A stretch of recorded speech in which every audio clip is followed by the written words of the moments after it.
All right, so we're back here on Couch Coach Live here once again on another Wednesday night edition under the lights here on Couch Coach Live. What's going on, Maui? Shit, man. Oh, I'm good, man. Chilling. Excited to be on Couch Coach Live. Yes, indeed. We're trying something different now. So we are on Instagram. So so now you can catch it on Instagram on our Couch Coach Live Instagram page. I think I stepped into 2024 finally for the first time. I think it's about to get crazy now. So, I think it's about to get crazy. So I just pressed the button and I think we are live. So yeah, okay, it is what it is. So we here live. So we're live on our Facebook page, YouTube as well, and also on Instagram on the Couch Coach Live. Great. So I've got a great show. Yeah. So what's going on? What's been going on, man? How was your holiday week and your holiday week per se? Honestly, man, it's a little bit of pain. I go to my every other week Thai massage. Namaste woke on Huguenot. She hit me with the hammer from the head to the toe, had me punched up like a pretzel. So I was kind of recovering over that over this whole weekend. But everything's cool, man. Like, it's a real chill weekend. Have no complaints. Saturday had a lot of sports on, boxing wise, Can't complain, man. How about you, man? You the superstar. Yeah, I mean, it was good. Good weekend.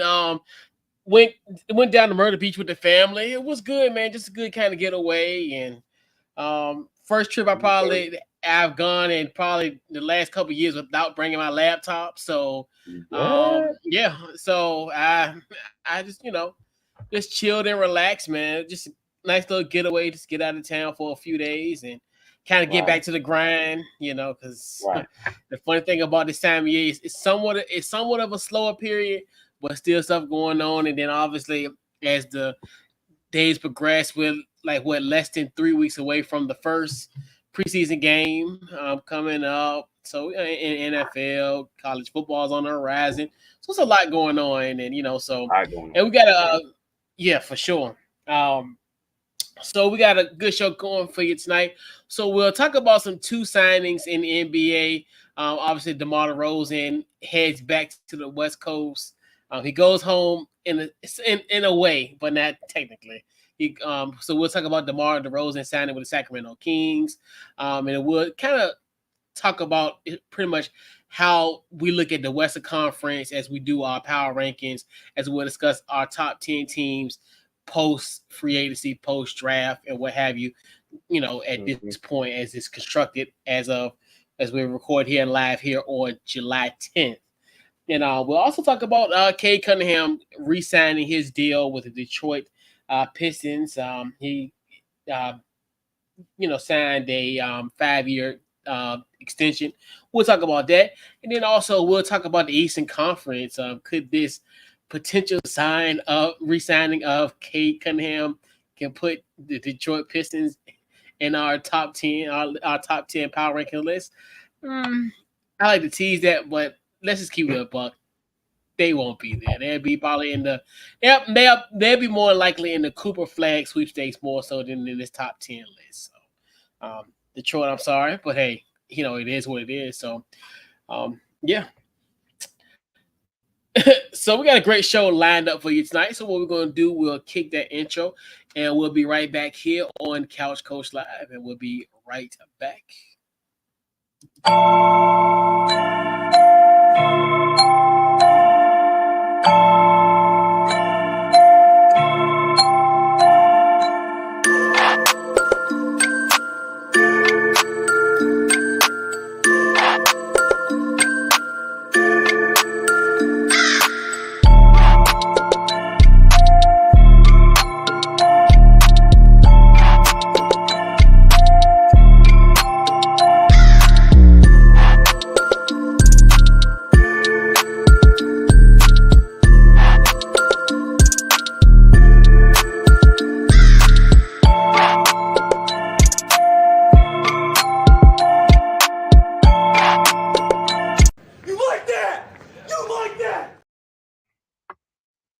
Yes, and we like that. Shout out to our guy Big Kirko. So we're back in here again here on Couch Coach Live once again. Wednesday night under the lights. We are here.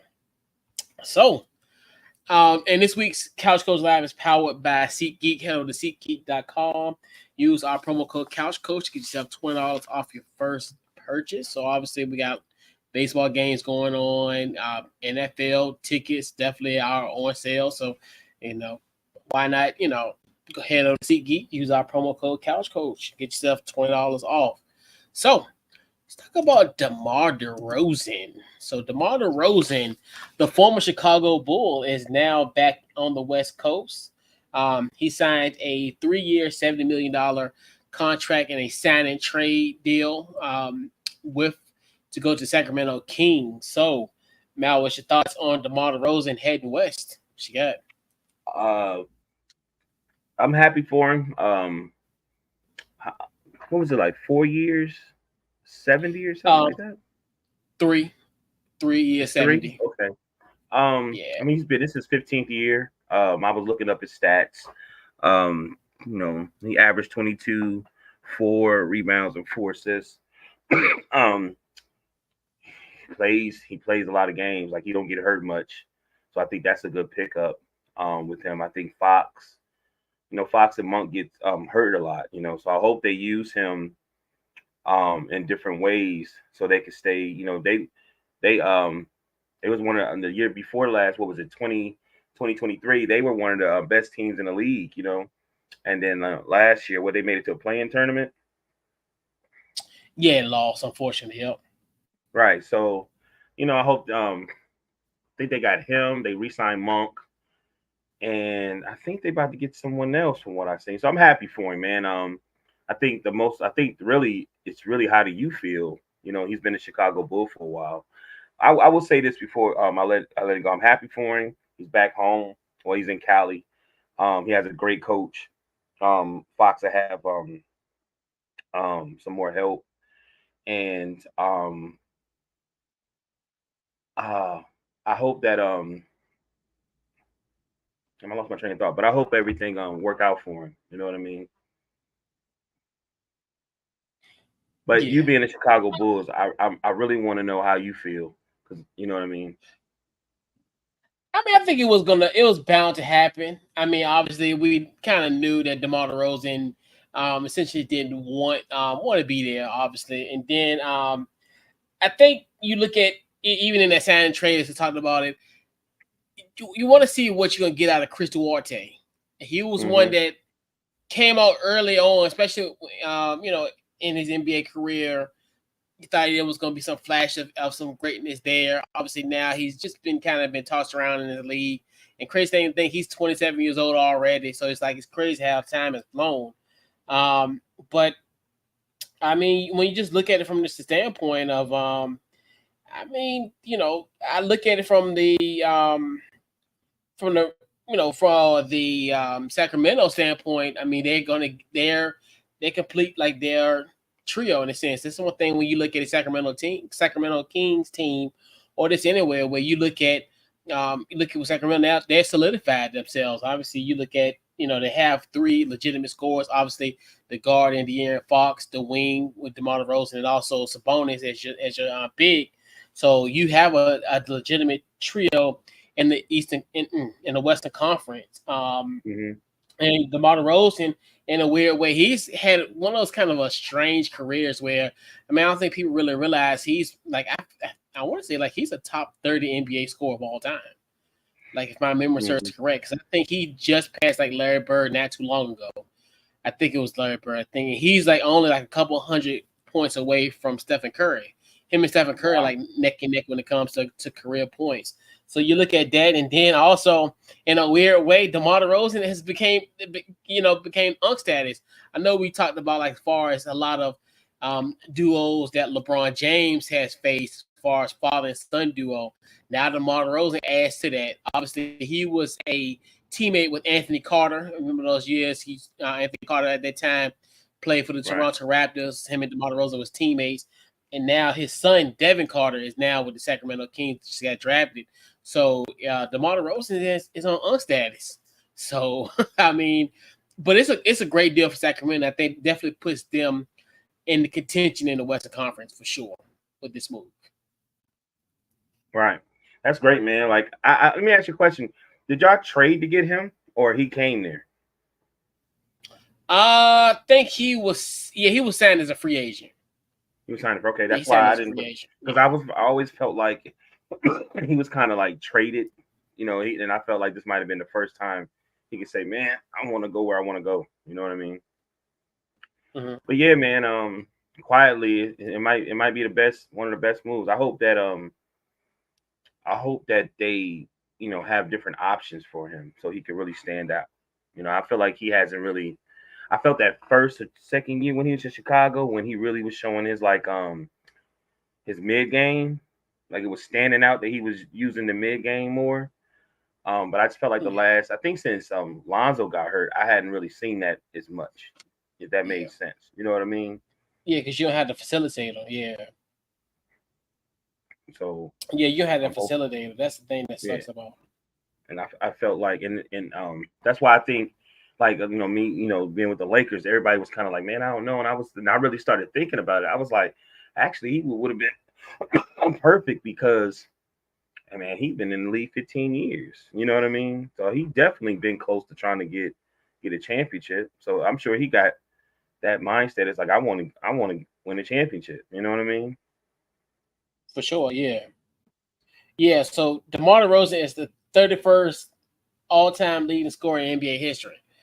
So yeah, he's 31st and Steph is 30th. Yep. So he's yeah,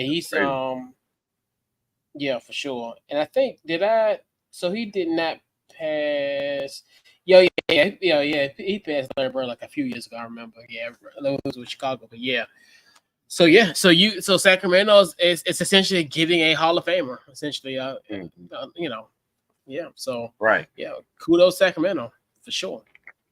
Right. But yeah.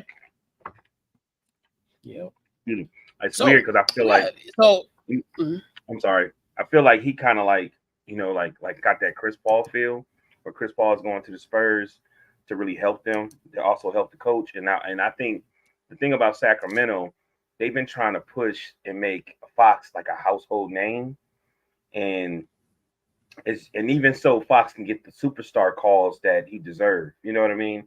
And I'm hoping that DeRozan being there, they start really, really winning, so Fox can get that situation, because it seemed like Sacramento's been trying for a while to make De'Aaron Fox like a superstar.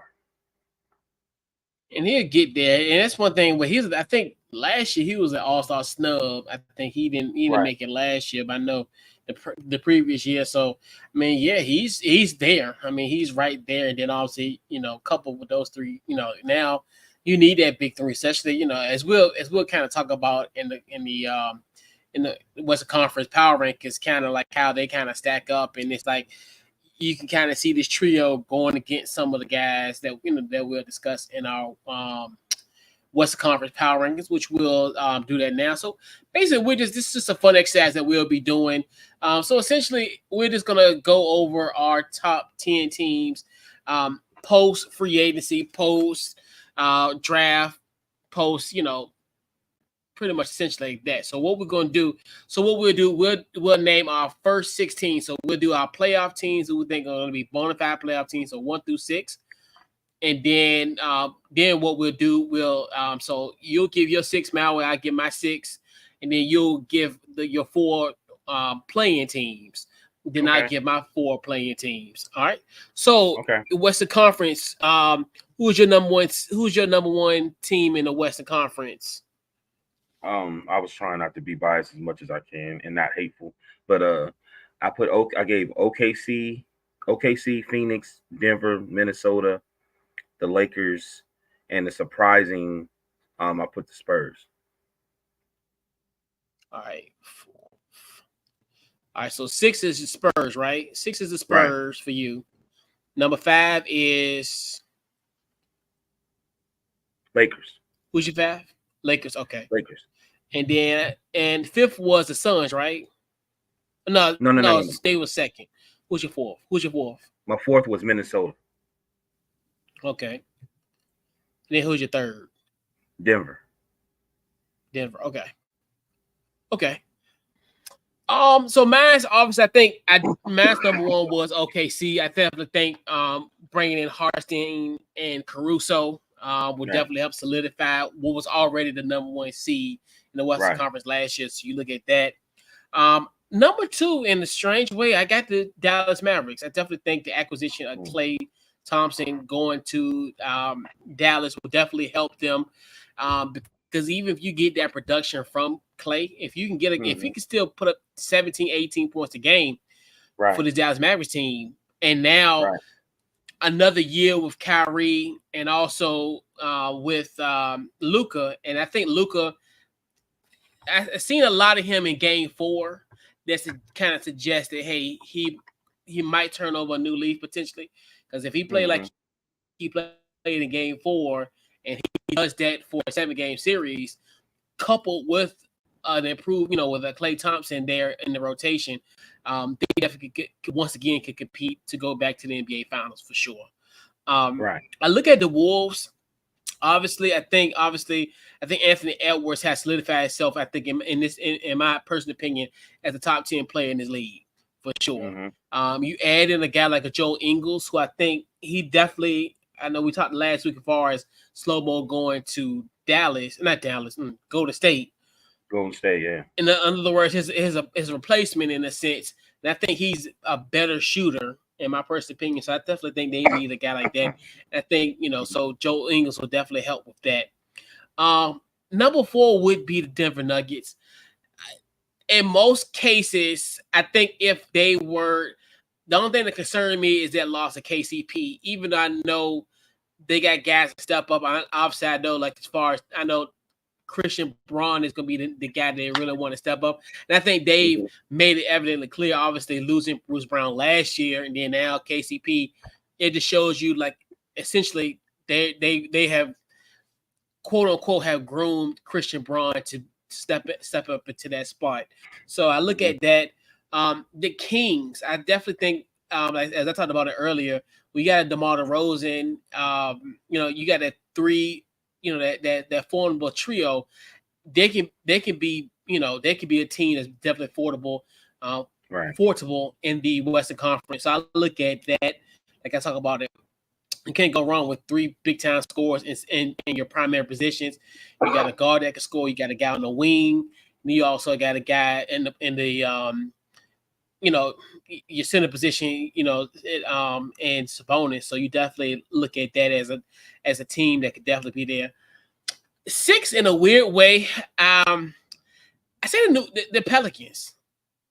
I like the Javonte Murray signing.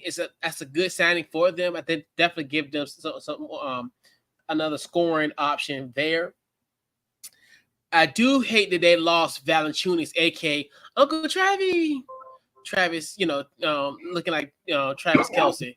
So I don't, so I'm kind of like leery about that, but I definitely think they'll be in that 6th spot. I think, especially coupled with maybe, hopefully you have a healthy Zion coming to the season and he can play. And that's the only thing with it. If he can play on a consistent level and play and avoid injury, coupled with that Javonte Murray signing or trade, I like this Pelican team.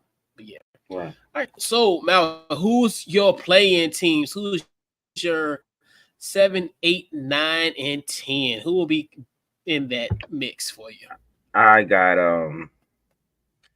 the Mavs. You want me to do 7, right? 7, 8, 9, and 10. So I got the Mavs. The reason you do 7. Yeah. I'm number 7. I got the Mavs. So the reason I put the Mavs there, I agree with everything you're saying with Klay, but I still feel they lost a step in defense. I think Klay can still score, but this is also the first time Klay is on a team where I think that's just it's gonna take a little bit of time for Klay kind of adapt, because they had like a certain style they played. I think the Mavs is one of those teams where they could be in the play-in, but they can get warm in the playoffs. You know what I'm saying? Like things get with because I just think Luka played lazy to me. You know what I mean? Like he don't take it as serious. He comes off like he don't take it as serious as most. And I think when you're dealing with the play-in tournament, A lot like OKC is number one. Minnesota used to be playing tournament teams, but they start playing soon as the first game in the season starts. So they stay in that top three, or the top four. So that's why I got the Mavs. I think it's gonna be some times, even though they number seven, I still feel like they can make some noise in the playoffs regardless. I got the Warriors. I think I'm worried about the Warriors, but I just put them there because I was like, damn, it would be good. That would make the playing good to see the Warriors versus the Mavs go at each other. Um, I got the Clippers at 9, but I'm going to put the Kings there.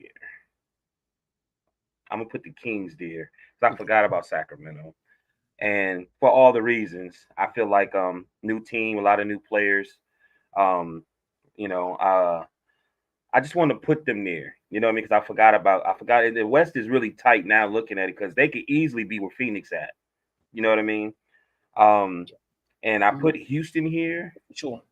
but I'm going to put the Pelicans because I feel like the Pelicans have been a playing tournament team for a few years now, and I think they just was missing a few pieces, and I forgot about that trade. So I'm going to put them at number 10. Or they might be hurt by not having the NBA's what's his name, Khalees? His name Kelsey, the NBA Kelsey. You know what I mean? Maybe because I always felt like the Pelicans, right? They put everything on Zion and CJ McCollum, and I used to tell when I was watching with my uncle and my dad, and I was telling him, I said, to me, the offense should go through him first, where he could be at the high post, throw it to him, let everybody, move around, make some cuts, because he could shoot. He could shoot the mid. He can even shoot the three. But I just felt like it should have went through him, and him being a 7-footer, and a couple of skills. Like, who do you have that's gonna replace that? You know what I mean? He also made big shots for them, and he played big minutes for them. When Zion was hurt, when CJ McCollum was hurt, when Brandon Ingram was hurt, he was one of those guys that was always there. You know what I mean? So he's not there now. So I'm like, who did y'all get to replace him?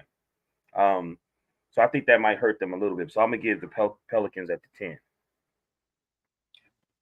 Yeah, so I got so my number 7 is gonna be the Suns.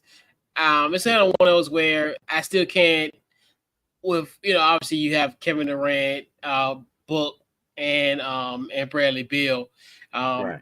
You know, even if they have some when they're not in the lineup together, they can still kind of get to a point where I think they could definitely be a playing team. I think that point.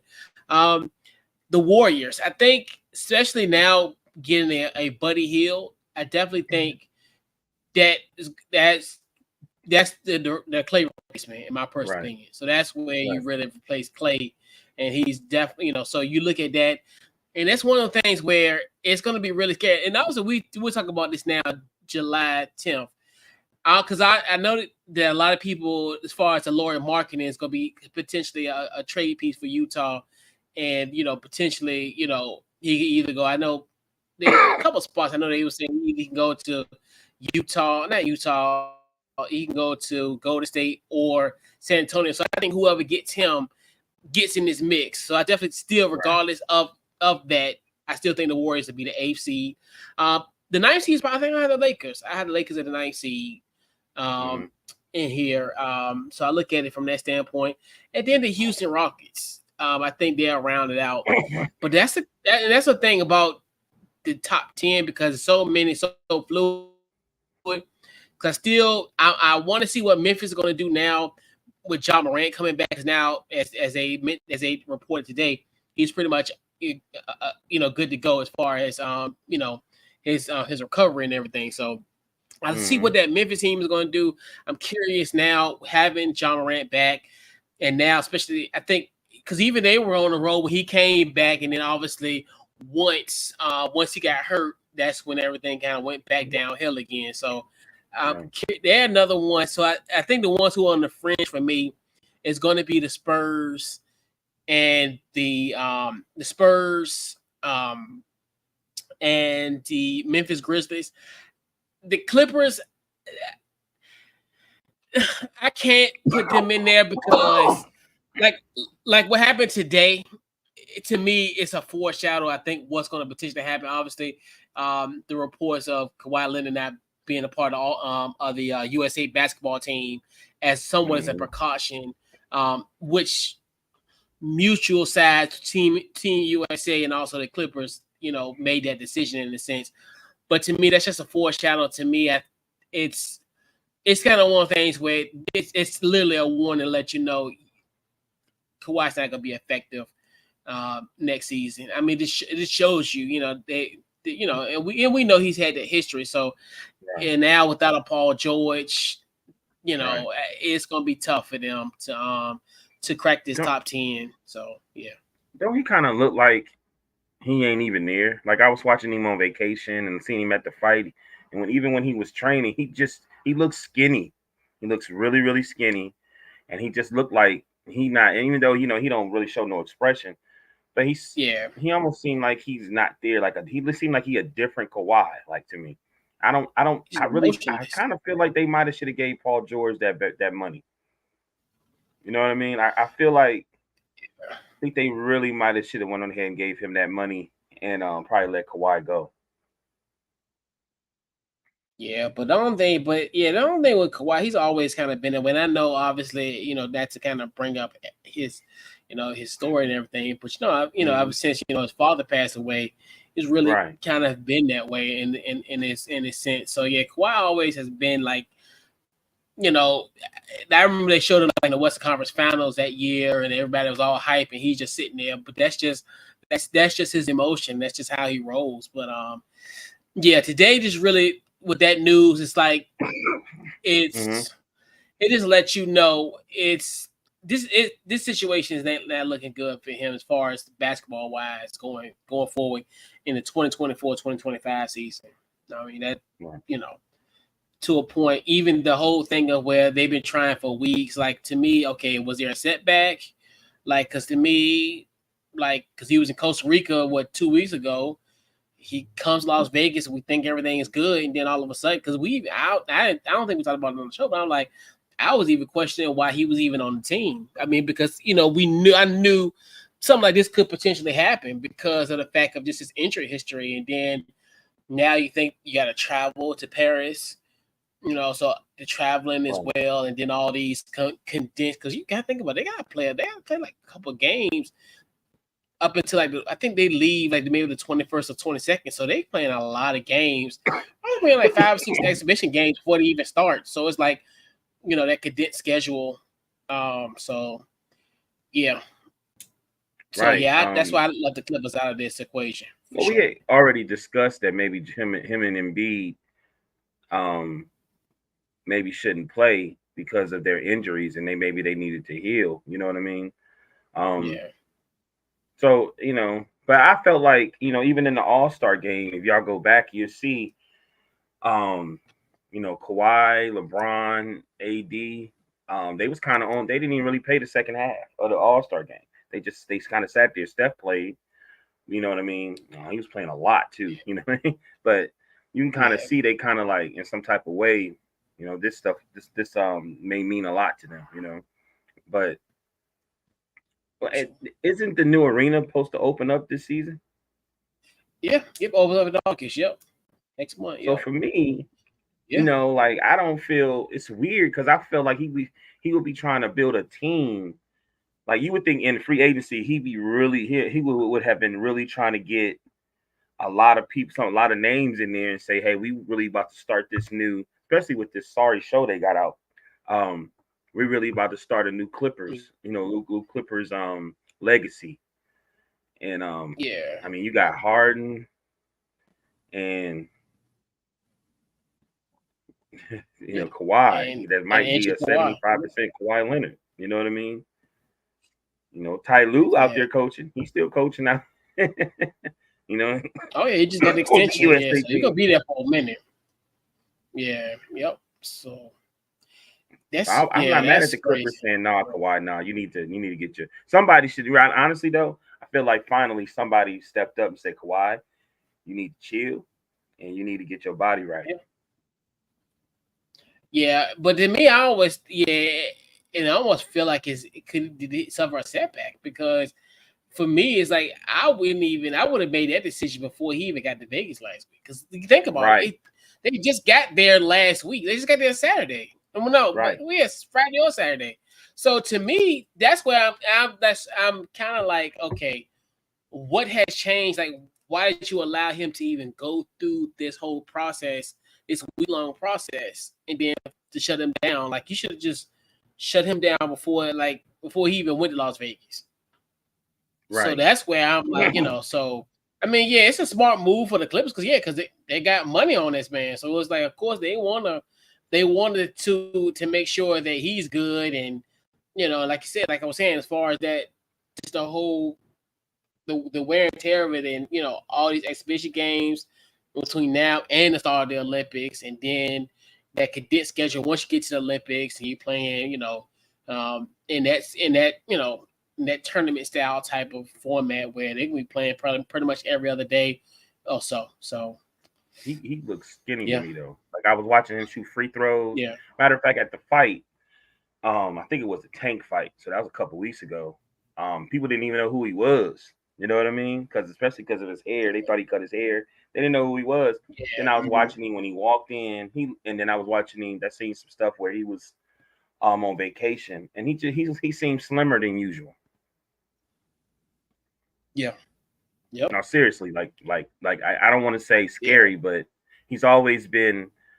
He of course he's strong, big hands, but he's always had a lot of like some muscle on, like some like now Bill, yeah, little Bill, he looks extremely toned, like you don't yeah, so I don't know if that's because he don't want as much weight on his body. I don't know, but he don't unless that's what they want, but he look different, you know what I mean, than the yeah, Kawhi that I would think yeah, of.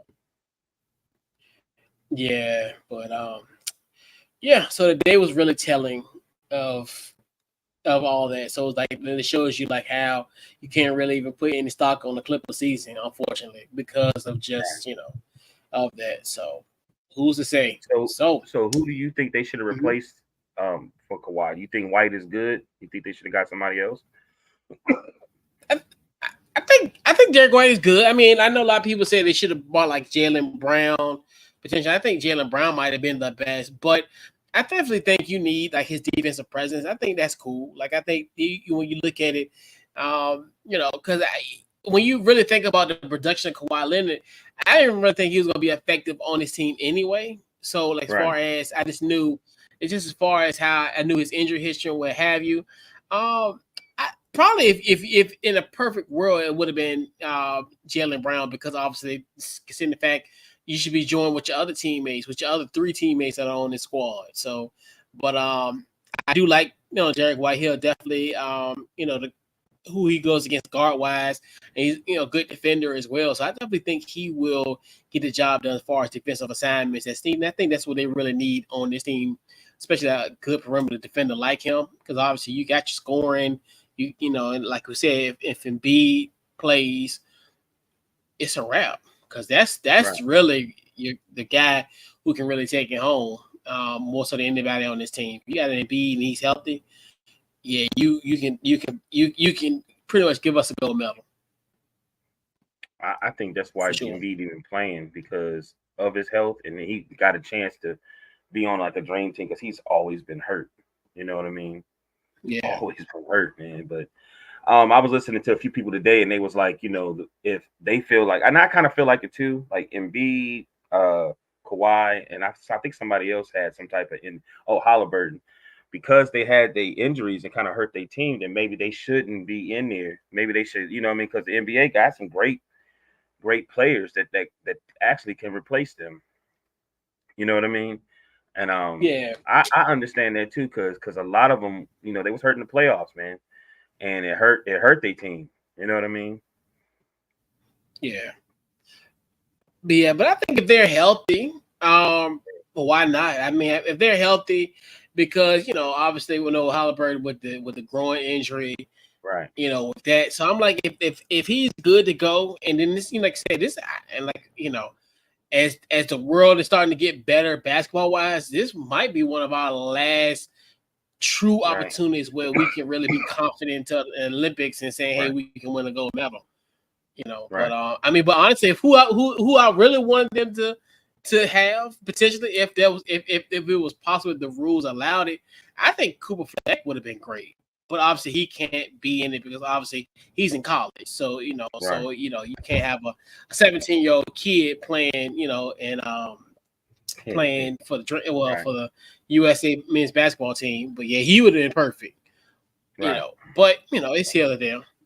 So we'll talk about a team that might be in the running for Cooper Flag next year, and who was projected to be the number 1 overall pick in next year's draft. So let's talk about Detroit Pistons star Cade Cunningham. So Cade Cunningham, so he signed for a 5-year, $224 million contract, which could potentially lead to a $270 million extension if he reached the Supermax extension. So, and this starts in the next season, which is the 2025-2026 NBA season.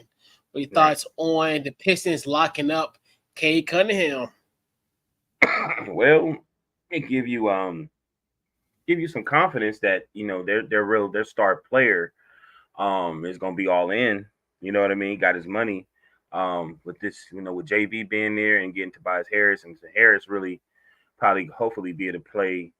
He won't have as much pressure on him by playing with the Pistons because his own, all you have is up. Who else they got? Did they get a big man? They got who play?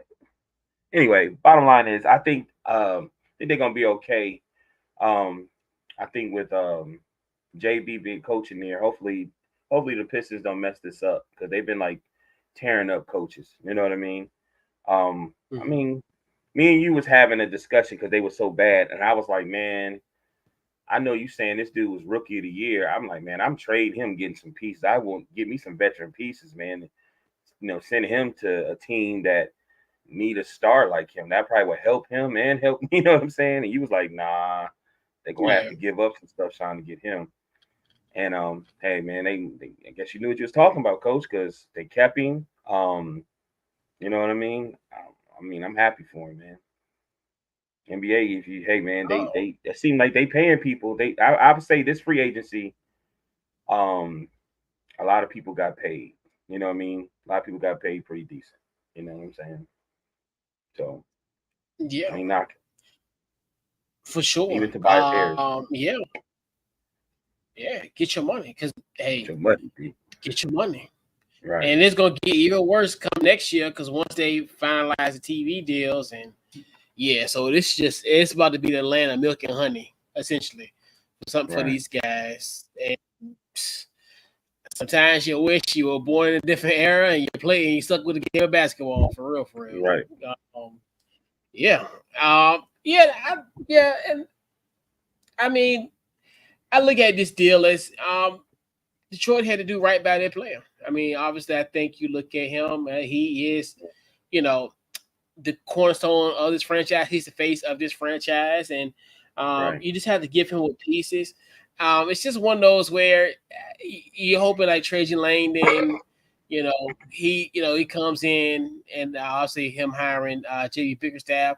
You're hoping that they can kind of get some guys together around him. I know, obviously, they have really struck out when it comes to the draft, considering the fact having literally, 2 bad years and getting the number 5 overall pick in both of those drafts didn't help. Where you could have had a guy like a Victor Wembanyama to help with you, if you would have got number 1 pick last season, and then maybe a guy like Alex R or Zarut, I forgot the kid name, the one that's overall pick that went to Atlanta.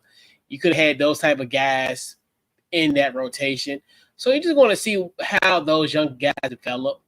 You got guys like Jay Navi on that team. You got a few solid pieces there. So it's kind of like what they're gonna do. Like I said, also signed Tobias Harris in the offseason. So you kind of see what they can do. But great move by them. I mean, obviously, you keep your franchise player in Detroit for a considerable amount of time for the next 6 years. So hopefully in that 10-year that you can get some piece around him, and hopefully maybe you'll strike it rich this year. I mean, obviously, you know, if you can get a Cooper flag on this team potentially in 2025, Right. the sky will be the limit for this team. But maybe it's probably the best news out of Detroit probably since he's been drafted in the last 3 years. So he'll be getting an extension, for sure. Definitely, it's good news for the Pistons. And when you look at it, because there was another coach there when he was drafted. Wasn't Monty Williams, right? Um, who was there in 2021? Might have been, was it Dwayne Casey? Yeah, it had to be Dwayne Casey because ain't that the year? Dwayne That's the Casey. year that they went to the Western Conference Finals, right? You Never talking mind, about that's the year. Phoenix? Yeah, Phoenix. Yeah, that's the year that they went to the finals and lost. Yeah, because Detroit Right. got So no overall pick in the year. So yeah, as a I think it was star, him. I think it was Dwayne as Casey. a I think. star player, I think it was as a star player, and then basically you being drafted to be the face of the franchise. Um, you fire Casey, you hire Monty Williams, and we all know what Monty Williams had did for Phoenix, and then he hadn't even been there long, and he get fired. So like, okay, what y'all doing, man? You know what I mean? Because everything falls on him. He the star player. You know what I mean? So I felt like him getting this deal, Yeah. Also him even willing to take the deal. Hey, I would like to see what I wonder what other incentives they put in there because he's had these coaches, you know what I mean, that were highly respected coaches that was willing to try to build the team. You know what I mean? And you got rid of what was it, the GM or the president? He's with the Wizards, right? Troy Weaver. Yeah, Troy Weaver. Yeah. Which that's the symptom of said why Monty Williams gone because they got rid of him and Right. yeah. So it's a twisted web of Detroit. Right. Yeah. Yeah, and you would assume that this administration will last, for the foreseeable future. Obviously, So I know Troy Weaver being was like kind of. I know it. He was always been on the hot seat for all this time, and now they got rid of him. So I figured once they got rid of him, then that's the Monty Williams saying they were just gonna cut him loose because obviously when they hired Trajan Langdon, that part. So, but yeah, it's hey, Yeah. good luck. So, Good luck out here. as a player, that's an opportunity to say, hey man, and they gotta pay Monty. Monty's still getting paid. Sure. Excuse me, Phoenix and Detroit gotta still pay Monty. You know what I'm saying? Hey, it is what it is. Yeah, for sure. Hey, but keep getting your money. Because they giving it out they giving out the money, so why But not I say, be a part of it? the coach though, I was watching some stuff and they was having so much. They had a lot of respect. Speaking about the coach and what he did with the Cavs, I think I don't look at Tobias Harris as a superstar. So I think because like he did well with the Cavs. So I think he's going to probably do the same thing with the Pistons. He's going to be able to help them take a step forward, especially being in the East. You know what I mean? Yeah, because they definitely, and that's where, and I feel like when we talk about this Pistons team, it's the strangest thing is I know we talk about like how I know when Dwayne Casey came, we figured, well, hell, it could even go back to Ron. Not Ron Jeremy. Stan Van Gundy. My bad. We like, and that's the thing where they've had they've had good coaches come through this place, Right. and it's just like it just doesn't work out. It's almost like you go to Detroit and your career goes to the graveyard. And I just, and for some bizarre reason, I just don't understand why this is happening like this. Because you had Dwayne Casey, and he was the coach of the year in Toronto. Almost eerily similar, because we even talked about it when Monty Williams came. We like this almost eerily similar to Dwayne Casey, and was hoping that he won't get the same treatment as Dwayne Casey. And lo and behold, he got worse. So yeah, I mean, good luck, JB Bickerstaff. Good luck. Good luck. You know, excuse me, man. I'm sorry, I'm coughing, but you know it's weird. We giving Monty Williams a lot of praise, right? But truth be told, his only success he had was with Chris Paul. You know what I'm saying? Like Chris Paul was there. You know what I mean? And maybe that might have had a lot to do with it. You know what I'm saying? He had a point guard that was understanding what he was talking about, and I think that's some of the issues that was going on in Detroit. Also, I don't think, like everybody keeps saying, a lot of these players really are athletic or skillful, but they don't understand how to play basketball. Yeah. You know what I'm saying? Like it's even Houston. Go back to the Rockets when Harden was there. Like that was probably, had Mike D'Antoni, had he ever been to the Western Conference Finals before? He was there with Phoenix, though, right? Yeah, Mike D'Antoni. Yeah, he was in. Yeah, he went. I think he went with Phoenix one year. I think that was the year. Wasn't that the year? I think they went one time to the West Conference Finals. So think about it.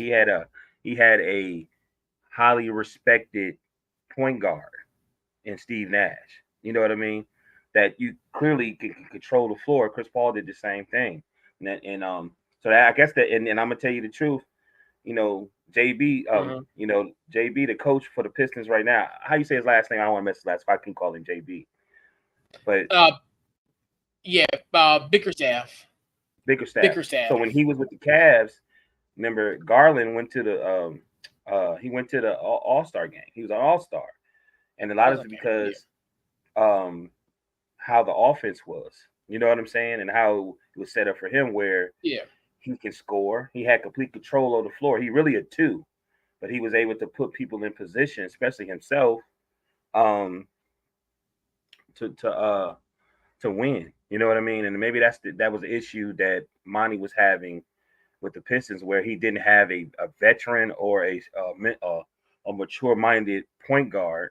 Because I think he had Ivy, right? Oh, he had Jaden Ivey. Ivy, but the funny thing about it, he didn't. But he benched him. That's what I'm going to. That's what I'm going to. Yeah, he was benched. That's what I'm going. And they drafted another young man. I was watching something. I can't remember the name. Light skinned dude, and he was trying to bond more with him.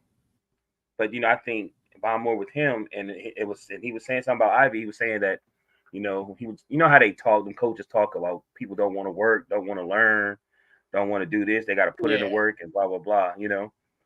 So hopefully Bickerstaff, maybe he might be to help that. You know what I mean? And as long as they give him the time, I think that was my biggest issue, even with Monty Williams, not giving him that time to develop, because he's all like young guys. I mean, you think about, your core, like we talked about it, Jaden, Asir Thompson, one of the twins. You really, because you think about it, who was like your vet? Hell, your vet might be damn Isaiah Stewart, the dude that charged at your boy. Right. It's just, they don't really have, now you got some veteran guys on this team now. Obviously, Tim Hardaway Jr. is there. We talking about Tobias Harris. So you kind of got some stuff. You got somewhat of more of a veteran like presence than you probably have had in quite some time. So hopefully that helps. And my thing is just give him time.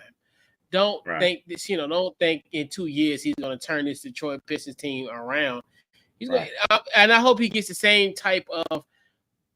Well, no, I don't even want to say it like this, but because to me, I think he got fired for the wrong reason. In my personal opinion, I didn't like how he got fired, because I think, to me, he built this Cleveland Cavaliers team almost. I'm not saying Detroit was like Cleveland. I'm not saying like when he first got to Cleveland, that's how Detroit was. Cleveland was a little bit better. I give Cleveland a little bit of more of a credit.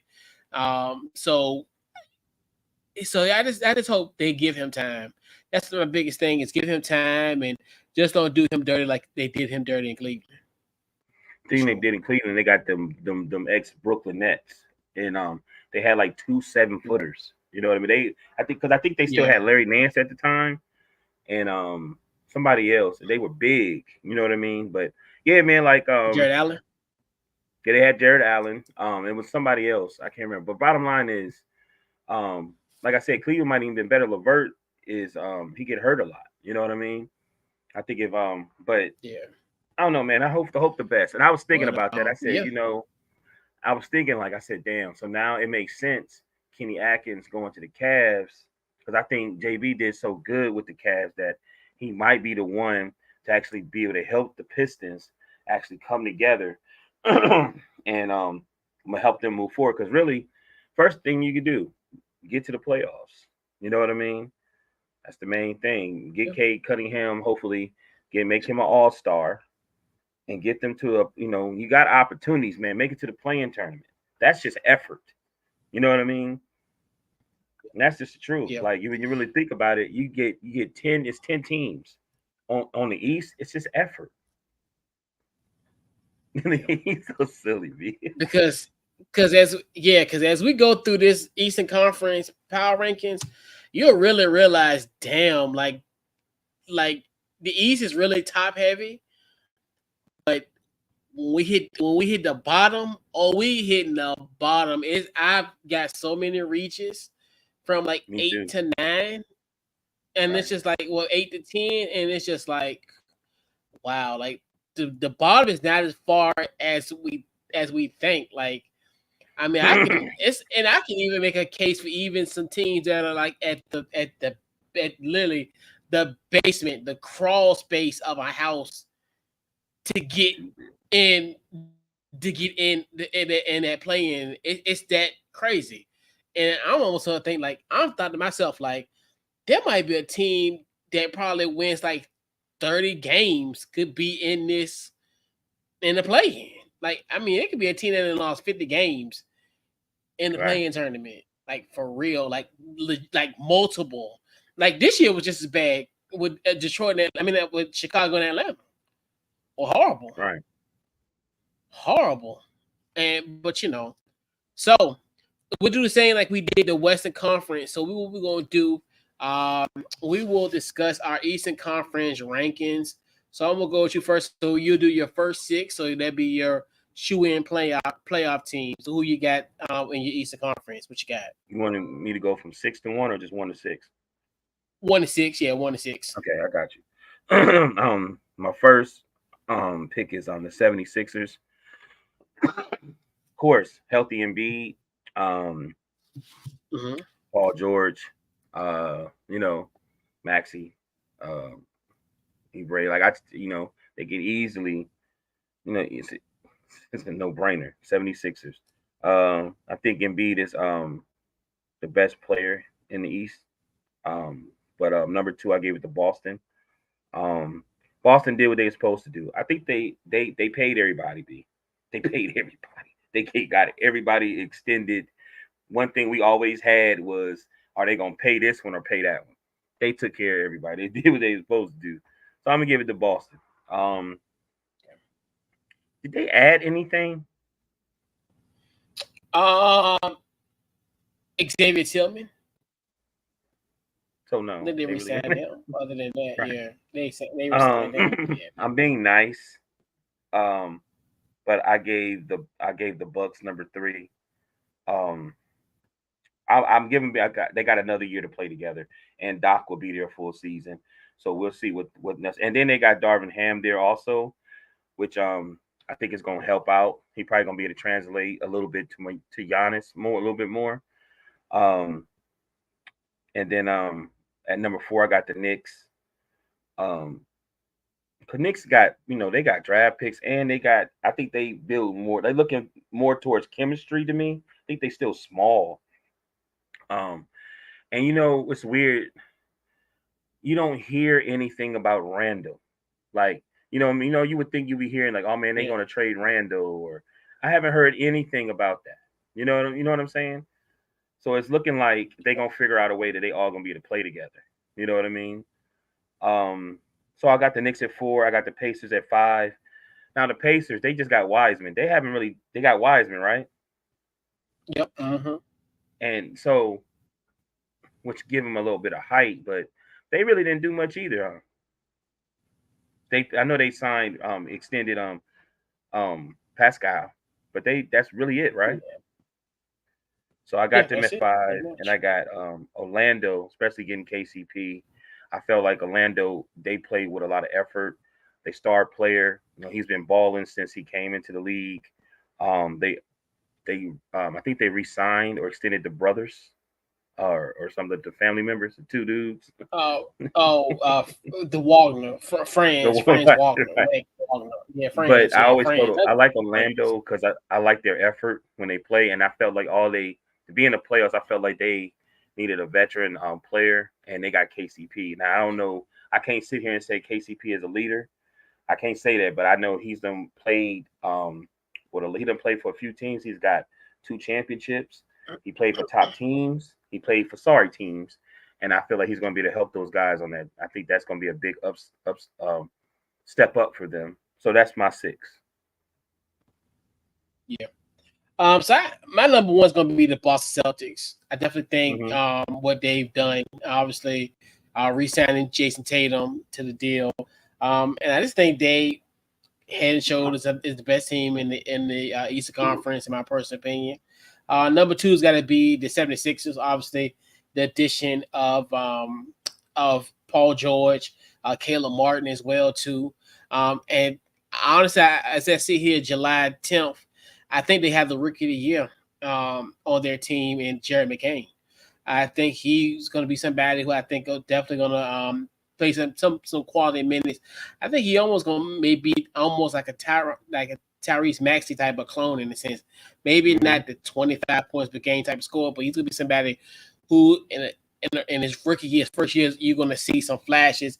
And I think he's going to be very productive for the 76ers team and play some winning basketball. I think 3rd is going to be New York Knicks. I definitely think bringing in Mikal Bridges. Now, obviously, you got that quad of Villanova guys that, it's those guys going to bring that winning culture. They will coach very well with Jay Wright. They all now together. So it's going to be one of the situations where I think that unit alone is definitely going to help them, because they obviously, you look at, the firepower that you get from, Josh Hart, and then also DiVincenzo, then obviously with Jalen Brunson, then you got a fringe potential all-star in Mikal Bridges. So it's just that alone, I definitely think. I know they lost Hartenstein, but I think they're a good team, and they can just continue what they have done. And then now, if you bring back a healthy Julius Randle to this team, they're another one where he was an afterthought. I mean, it's almost like you literally forgot once he got the injury. I think he got injured like in January, and they just been rolling ever since. And now you add, you potentially add him into the mix, coupled with Mikal Bridges. Definitely like that. I'm gonna say Milwaukee at 4. I mean, the duo of Dame and Giannis, I definitely think that's still a formidable duo. And obviously, obviously you bring in the 3rd of that trio and Chris Middleton. I still think they could still be a formidable team in the Eastern Conference. Maybe they could be a team that makes it to the second round and get bounced by, one of the teams I might have mentioned earlier already with that. Then I look at the Cavs as my 6th seed. I'm at 6. Obviously signing Donovan Mitchell to an extension definitely helps. I think you bring in the coach like a Kenny Atkinson in the fold there. And I think you look at even all the injuries in the playoffs, where, if you had a healthy Jared Allen, if you would have had a healthy Donovan Mitchell, what this team could have done. So it's like, think about this team went to the second round of the playoffs. So it's kind of one of those where they really have taken that leap, and you look at how they were able to overcome their struggles in Game 7 to beat Orlando in the first round, and now going forward, this team could definitely be a team. I wouldn't say Eastern Conference Finals type, but I think they're knocking at the door. If anything, if any of these 5 teams I mentioned, you know, something happens, if an injury happens, or any craziness happens, they could be a team that that could potentially make that leap yet once again. Obviously losing 2 years ago to the Knicks in the first round, then beating an inexperienced Orlando Magic team. So yeah, so I look at it from that's it. So I did Magic. So I did them. Okay, I did it in the wrong way. So I did the Bucks. So my Cavs is 6. I did the Magic is 5. I think the KCP dynamic is definitely can help them, because I think if they would have had maybe like a KCP kind of guy in that Game 7 series against Cleveland, right, there could be a potential where, because he's been there and done that. So that's one thing too, where you have to have guys that's kind of been there and done that type of philosophy. And I think with that type of team, I think even though he may not have been like a leader anywhere else, I mean, obviously you look at like, because you really can't chalk up the Wiz situation because you had Russ there. So obviously, I think people probably would have been looked at Russ more as a leader than KCP. But I definitely think he is a guy, like we talked about, winning 2 championships. He can garner that attention, especially for that young team. And I think that team is a young, impressionable team that's really fun. I think he can add his, seasoned leadership, and also just his personality can definitely pay huge dividends for this Orlando Magic team for sure. So what do you think if they went and got somebody like a Pat Bev? Who, Orlando or Orlando? I mean, that'll be a welcome addition. I mean, you look at him. I think he could be a situation where he can get some minutes and get some help. But I think if they get any type of better relationship, but I think their solid vet should be KCP. I think if I had to choose between the two, who I would because Pat Bev has never won a championship. I mean, he's been obviously was a part of the Eastern Conference Championship with the Clippers. I think he was on that team then, and then so he really hasn't had the type of experience like KCP. But yeah. Okay. It's a handful of free agents that's still out there. It's a handful of free agents that's still out there. So that's why I brought it up, and I was like, damn, Pat Bev there. I wonder if they're gonna try to put him on a team that's going to the playoffs. They just need veteran, somebody to come off the bench and motivate them, But anyway. Yeah. All right. So who's your playing teams in the Eastern Conference? My playing teams. All right. Playing team number 7. I got Miami. Number 8. I got Miami because I just feel like, what is Miami doing to move forward? It seems like they want to stay being a playing tournament team. You know what I mean? Like, let me ask you, Coach, do you think they should maybe trade Jimmy Butler or something like that? Like, because I'm like, it don't seem like, I'm not saying he don't play hard, but it just don't seem like they need to get something in return for him. Like if he was ever to walk, because I don't even know his contract implications, but they do need to get something for him. Like, say, for instance, if it's so I would try to trade if I know he's not coming back. I would try to trade him by trade deadline and at least get something for him, because he's the only really piece that you can really, except for Bam, but you won't keep Bam. But but for the most part, he'd be the one that you would probably get the most value outside of Bam, because I think Bam at this point is out what did I say, out of bounds, like, in a sense. But I think he's like untouchable. I'll put it that way. He's untouchable when it comes to a trade for Miami. Don't it seem like something going on? Like, I just see him he's seeming like he's 2 steps away from being AB. Like, You know what I mean? Like just being all over the place Jimmy? and Oh, Jimmy Butler. trolling, Jimmy Butler. huh?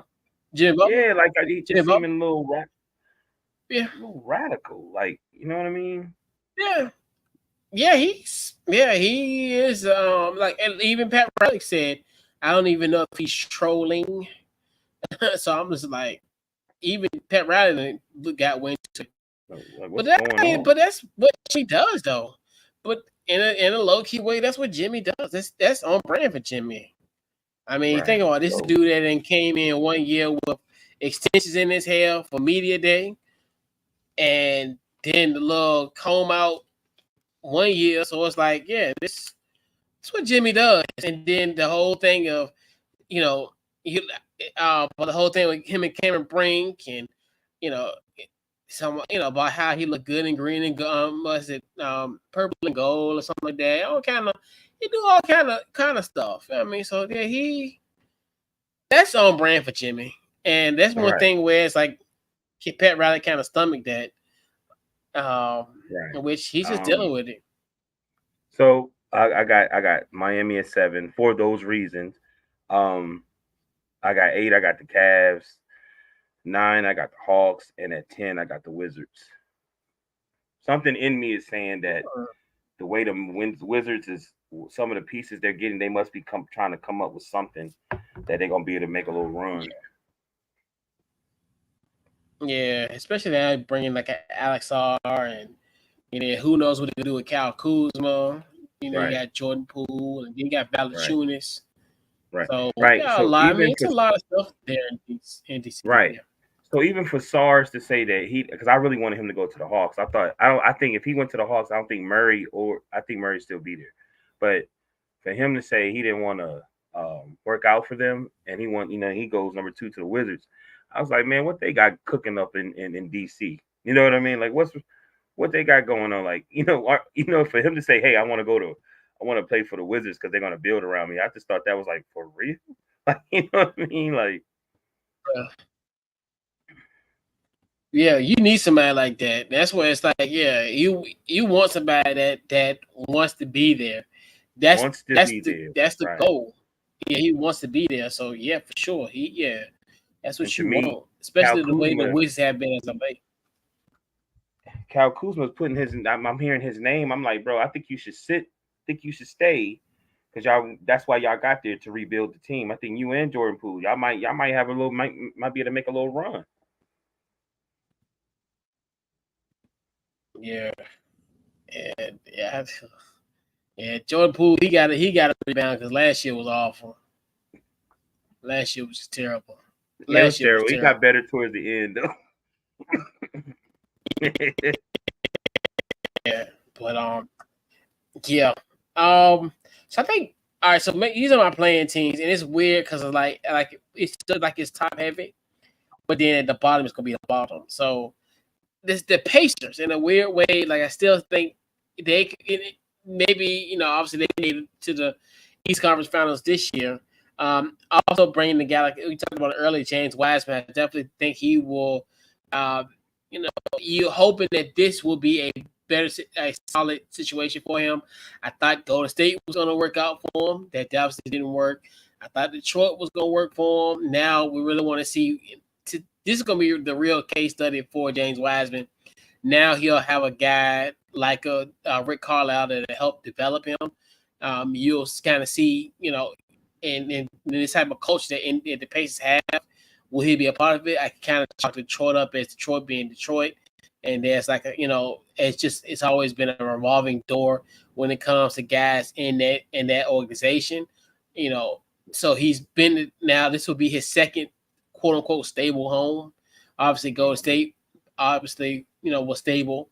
So now you hoping that this Indiana situation could work, especially him and Miles Turner could potentially do some stuff there. Ave is gonna be the Miami Heat. They're another one I think I only really got them because they almost similar to like how I kind of slide the Bucks, where you got Jimmy and Bam. So it's like at least we got those, and you still got those guys like a Duncan Robinson. You got guys who have underachieved overachieved. Who overachieved? Got a lot of overachievers on that team potentially. So hopefully that carries on to that. Number 9 is gonna be the Toronto Raptors. Mm. It's funny to say. I mean, obviously, I think obviously they have gone all in on Scotty Barnes. Obviously, get him that extension. Right. So you look at that. You got RJ Barrett's there. Another kind of year where they kind of have slowly developed this team and kind of they've have rebounded, not rebounded, but they rebuilt this team. Obviously from that championship 5 years ago, pretty much no one's there from that run. So you're looking at that, and then I just throw it out there. I got the Charlotte Hornets. Um, I mean, obviously they got the new coach. I don't know his first name. I think it's Brandon Lee. I think his name is Brandon Lee. He used to be the assistant coach with Boston. Now he's Mm-hmm. the head coach in Charlotte. You Mm-hmm. look at they got a decent core. Obviously, you got in. Hopefully you have a healthy LaMelo Ball. Brandon Miller had to me, in my personal opinion, a great rookie campaign. What can they do with that team? Um, yeah, um, yeah, because you think who's left? Obviously, I think Atlanta's rebuilding, so I'm kind of iffy about them. We still got Trey, so I mean, you still got a Mm-hmm. guy that could be an all-star in this league. Right. You still look at the Bulls. You look at with obviously no DeMar DeRozan.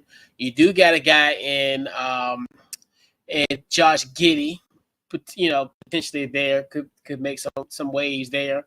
Um, Mm-hmm. and we talked about earlier, and then the Wizards, like they're another intriguing team. Well, I don't think they're gonna Right. be as bad as they were last year, Right. because I think last year was the worst.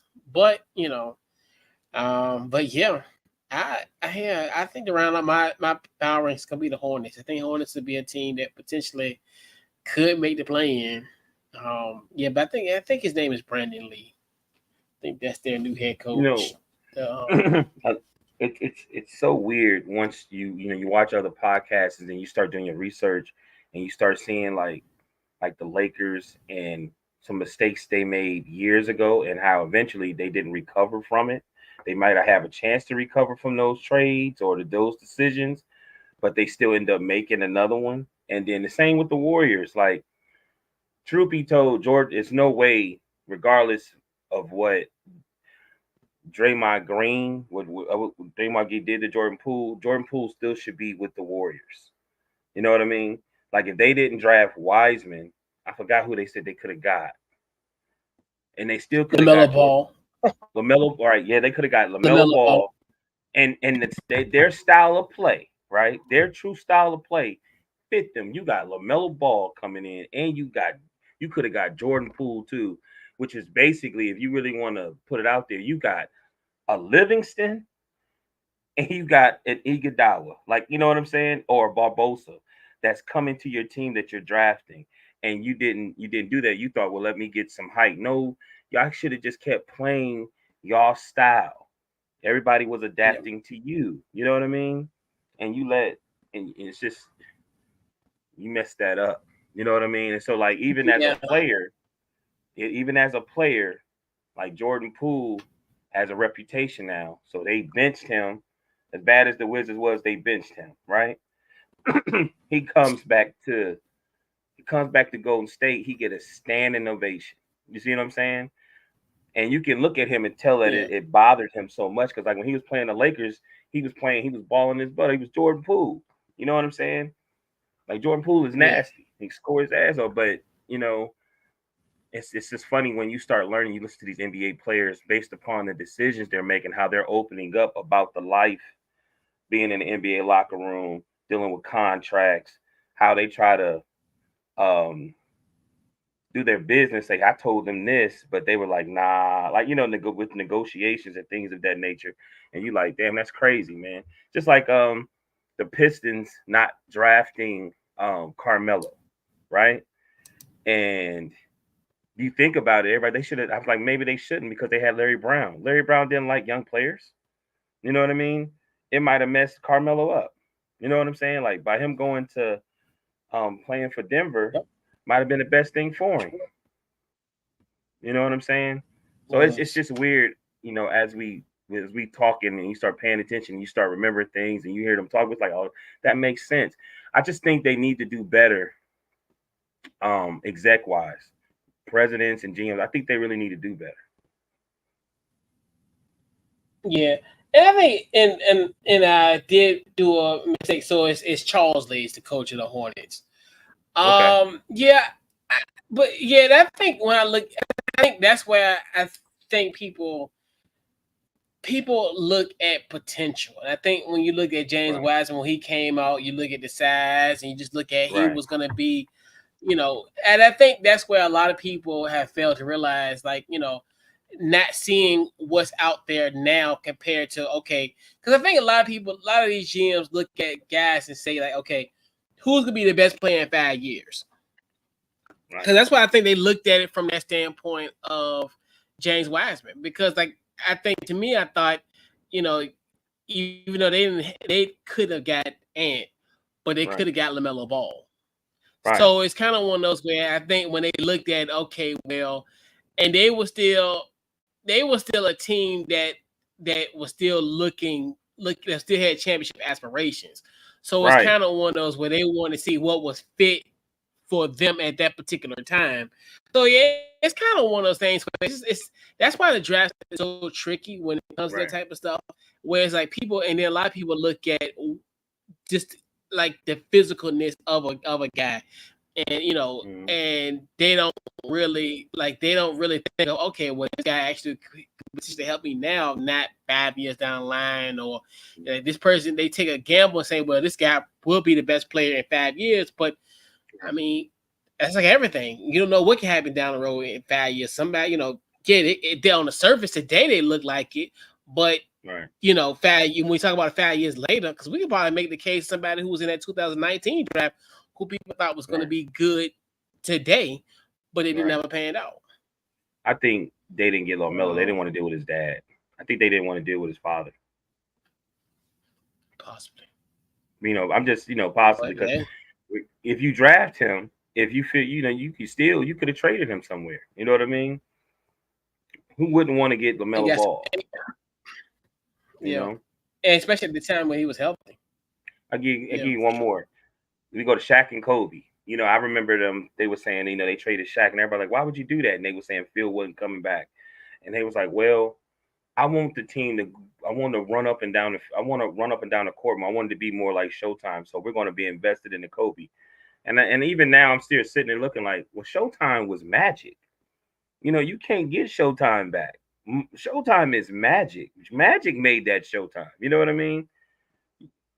Yeah. You got to let that go. Like, you know what I'm saying? It's just like they had this, like you said, this possibility, or maybe this can happen. And it's like you're not really looking at what you have and design something that's going to best fit.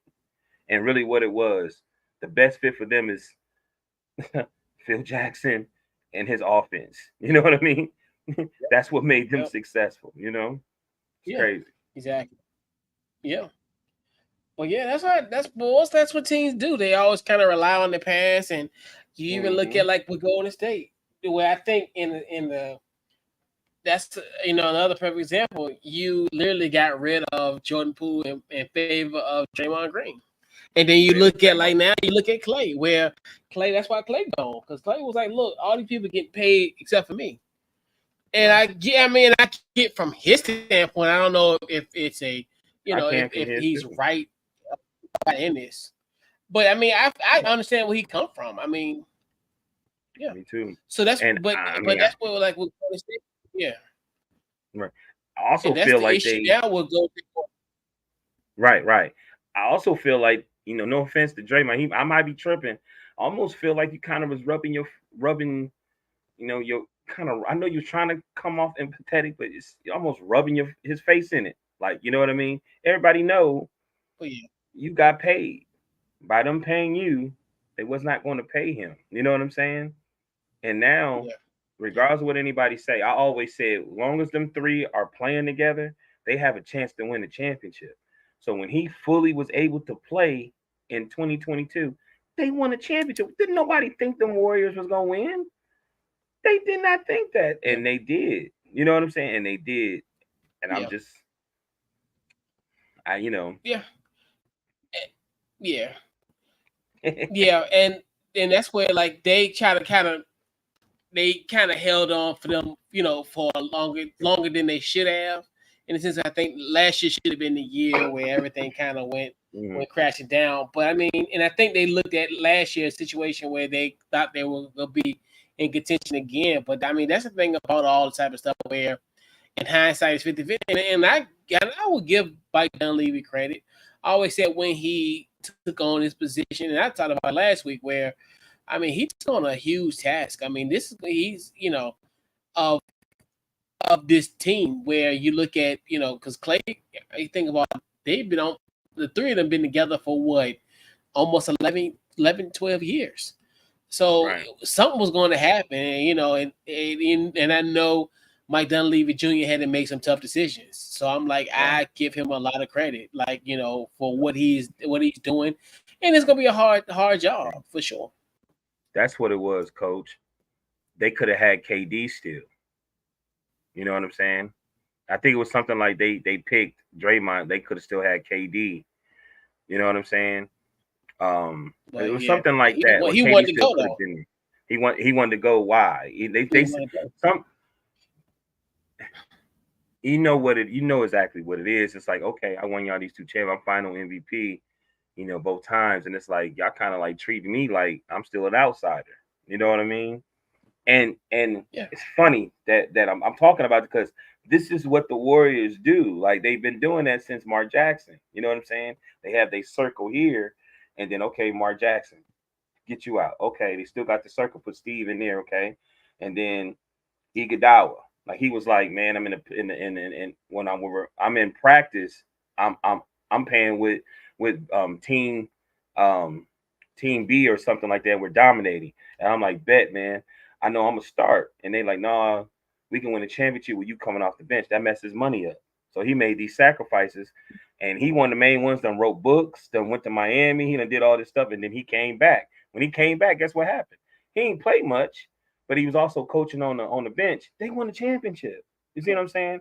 So he should be in that circle. They never talk about David Lee. They never talk about Barbosa. They never talk about Livingston. Like these was the people that helped them win. It wasn't just those three. You know what I'm saying? Yeah. But you see that and you like Clay, like, okay, I see them treat them like that. They playing with my money. They've been playing with his money for years. In the NBA too, not put him in certain all NBA. He didn't make the third. He didn't make third team because I think what De'Aaron Fox made over him. It's been a lot of that. Like he didn't that, and then the top 75. He didn't make that. You know what I mean? You got a dude that made 81. He made, you know what I'm saying? There's a lot of little things he did that you like, damn. It's just a lot of stuff that I think that you look at and you like, and then they start treating them like when you look at his stats, if they took his minutes away, he averaged 22 points a game. This last year, they took 3 or 4 minutes away from him. He averaged 18. So think about it. They would have kept averaging the same amount of minutes. He would have made the same amount of points. You know what I'm saying? Right. He did not fall off. Yeah. He didn't fall off. He just might not be able to play defense like he used to. You know what I'm saying? Yeah. And you should be able to make certain situations that can help him because he did have to play and stick. He used to have this. He used to be the security blanket for fucking Steph. You know what I'm saying? Like Steph ain't no lockdown defensive player. Clay, them dudes used to have to be security blankets for Steph. You know what I mean? Yeah. So he lost a little bit. You're supposed to add on to help him. They're gonna get a rude awakening, and that's what. Yeah, and that's why I have the Dallas Mavericks slated where I was because if you get that same production, I don't care what nobody. And that people in this whole he's 0-10 and close out games. I don't care about that. I'm like if Dallas can get a 17.9 point per game score on that team that just made the NBA Finals, right? That's what they need. We talked about it even last week. You got a guy that can shoot the three, shoot the free throws, what they lacked in the NBA Finals. Right. 3-point attempts, free throws. Right. And so I'm just like, and that's why I like this whole thing of like, oh yeah, but you gotta think about it. Clay he tore his ACL and he tore his Achilles. Like he was still able to play, and he's still able to play. But I think a lot of people think but that's gonna come with age too. I mean, people gotta understand, and that's why I don't understand this with everybody. Everybody's not going to be a 20-point per game scorer past the age of 35. Like it's okay. Like we all are going to age. It's an aging process. When they say Father Time is undefeated, Father Time is undefeated, and that's why I like and that thing is cool. Like now I understand. Like like I said, I give Mike Dunleavy credit for that, and then also I think him even replacing a guy having Clay there. And then replace them with a Buddy Hill. I definitely think that's gonna that's a decent replacement for Klay Thompson. Because I think between him and Steph, I think they've attempted the most 3-pointers like in the last 3 years. So I definitely think they'll be shooting lights out there. But I mean, yeah, we knew this all was gonna happen. All the money was tied in, and so I mean, hey, this was bound to happen. I mean, that's the thing that sucks about like winning championship and being good for a substantial amount of time.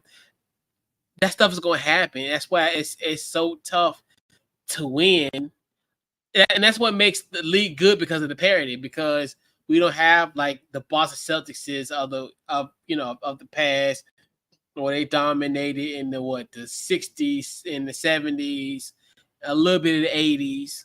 And like the Lakers, when they dominated the 80s, you don't necessarily going to have that type of anyway. Even though Golden State dominated in the 2010s and the early 2020s, but still, it's bound to happen. I mean, and shout out to Mike Dunleavy Jr. It's bound to happen. You know it's going to happen, and you should just. I was watching something. You should really understand that it's going to happen. You know what I mean? And put yourself in a predicament where if you. That you could maybe win a championship and maybe feel still like I keep talking about. I was telling Tony Savant about that 2020. We were talking about the playing tournament. I said, y'all problem is y'all don't remember. I said Portland, and I was like, they made it for Portland. You know what I'm saying? Because all of them was hurt, and then they was making a run, and then the world locked down. You know what I'm saying? And I was like, so let's talk. I said, let's just talk about the 2020 team, 2019, 2020 team, the Lakers. I said, it was a bunch of players nobody wanted. Remember when I was saying I used to feel like Rondo was one of the best players, and you was like, man, he's not going to be in the league much longer. He ended up going there balling like Waiters, J.R. Smith, Quentin Cook, McGee, Dwight Howard. Nobody wanted Dwight Howard. You know what I'm saying? Like, he just out there. Like the same, like now you can play now. I'm just saying. I'm just saying, man, it get to a point that you're gonna get older, and you just have to. If you still want to play, you got to know it's just gonna happen. Me personally, when I think of Klay Thompson, I think about those. I saw Glenn Rice when he played with the Hornets against the Cavs. I seen him drop 42 points, and everybody forget that he played with those Lakers. He averaged 5 points, but they knew they could not leave him by himself because he was a shooter. Yeah. You know what I'm saying? You remember Mitch Richmond? Yeah, he got one of them. He got a championship also, and they knew they could not leave him open. You know what I'm saying?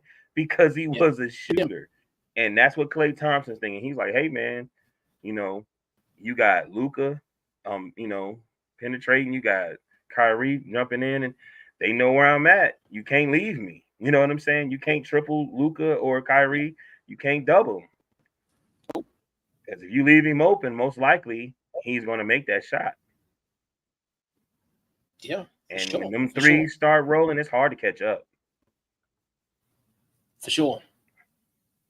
Yeah. So we'll put a bow on tonight's show. So we're gonna we'll do our game ball first. Who gets this week's game ball for you? I'm giving a game ball to two of American boxers. One is from Cleveland and Norfolk. I don't want to mess his name up, but they actually had a 135 a lightweight 135. They fought Saturday on the Shakur Stevenson card. Abdullah Mason and Keyshawn Davis. Abdullah Mason is ridiculous, man. TKO. Keyshawn Davis dominated dominated fight. It was great to see. It was just see young fighters like that stepping up on the big stage. Guys who truly love boxing. It was highly entertaining. Even the guys that fought against them was bringing it to them, but these guys are just sort of another class. So I want to give them the future. So I want to give them this game ball.